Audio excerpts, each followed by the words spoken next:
Morning, everyone. It is January 29th. I'm here in New Orleans right now for the night, and here's your morning news breakdown.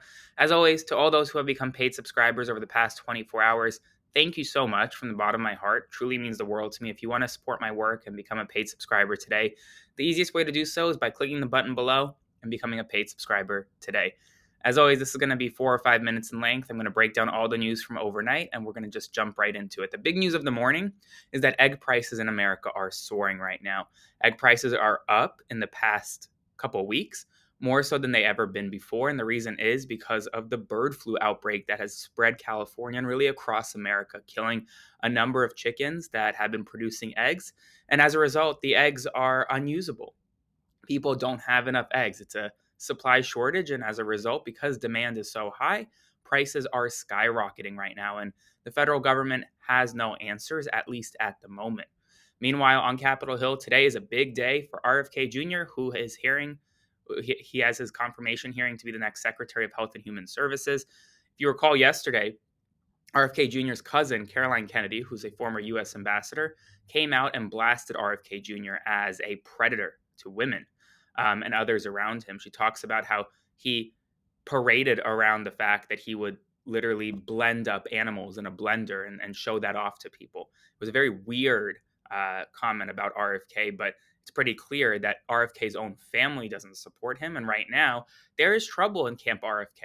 RFK is urging supporters to call a number of Republican and Democratic senators who are on the fence for his nomination. It's unclear whether he could get his 50 votes to be the next HHS secretary, and today's confirmation hearing will be extremely telling. I will provide you all the updates afterwards in my evening update. So we'll see what happens.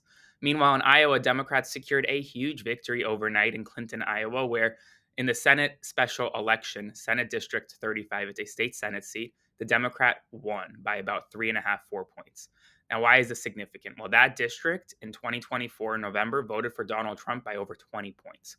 So that is a more than 20-point flip in the direction of Democrats. Now, special elections are obviously different from regular general elections in that you really only have hyper partisan and hyper motivated voters coming out in special election. But this is still a sign that Donald Trump's mandate is not necessarily as strong as he thought it once was. Meanwhile, in Oklahoma, the Oklahoma School Board of Education has voted to require parents to provide documentation of their children's citizenship status upon enrolling their children into schools. This was a unanimous vote, and it's meant to essentially demonize immigrants in Oklahoma. This now goes to the state legislature where it's expected to pass and then to the governor's desk. So I'll provide you updates as we get more there. Meanwhile, a state senator in Oklahoma has introduced a bill to criminalize pornography, proposing up to 10 years in prison for production, distribution, or possession. Republicans are now criminalizing pornography. Apple and SpaceX are linking up to support Starlink networks on the iPhone, and Donald Trump is set to sign an executive order prioritizing federal funding for school choice programs.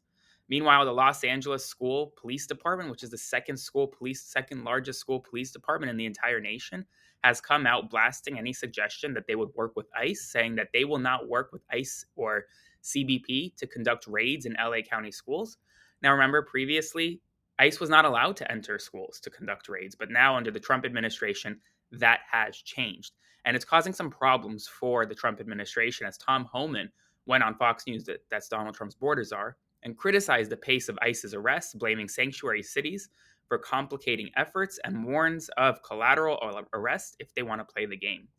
Now, they're still pending litigation over the federal freeze assistance that created chaos in the country yesterday. And the reason why the Trump administration is doing this is because it wants to see how far it can test its luck in front of the courts. This was obviously an unconstitutional memo, but the Trump administration wants to get in the courts, to get in front of the Supreme Court, and hopefully secure a win in front of this conservative leaning Supreme Court.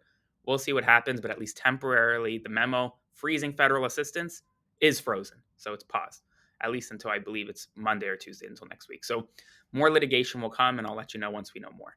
As always, that's all the news from overnight. It's a big night. It's probably going to be a busy day today. Federal Reserve is issuing interest rate decisions that could enrage Donald Trump, RFK Jr.'s confirmation hearing, and more. I'll have updates throughout the day, and I'll be back around 5:30 with my evening news update. So take care, everyone, and thanks for your support. And as always, if you want to become a paid subscriber, click the button below and do that today.